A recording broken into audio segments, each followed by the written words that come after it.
kawang gawa, at least yung pagmamahal mo sa kapwa, ano? At saka isa, ang kawang gawa ay yung tulungan mo ang mga nangangailangan. Kasi marami talagang dapat mong tulungan eh. Hindi lang doon sa mga nanghihingi, ano? Hindi lang yung mga nangangailangan, kundi yung tulong na magagawa mo, hindi lang ang pagtulong ng pera eh, kundi yung pagtulong ba ng iyong may problema, stress.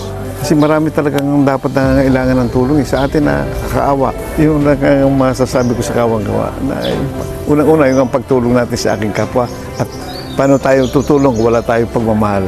Dapat unang-una mahalin natin, may pagmamahal tayo sa ating kapwa.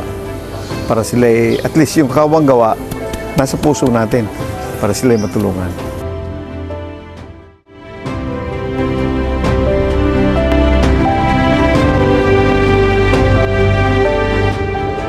O yung kawang gawa naman, sa English ay charity, pagbibigay ng tulong sa kapwa, coming from the word sympathy, na nagpunta sa word na empathy. So doon nagsisimula ang charity sa akin, ang kawang gawa, sapagkat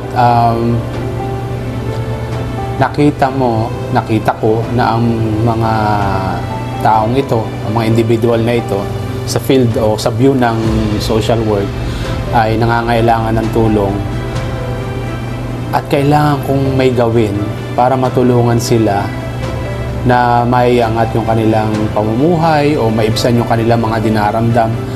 Kung wala man kaming financial na maitutulong personally, pero naitatap namin sila sa iba't ibang mga agency para mabigyan ng tulong at yung makausap, yung bang marinig yung kanilang mga hinaing sa buhay.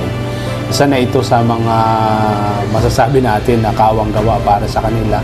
Alam nyo, natutuwa nga ako dito sa ginawa ninyo kasi hindi lamang naman yung mga bigay ninyo ang nakikita namin.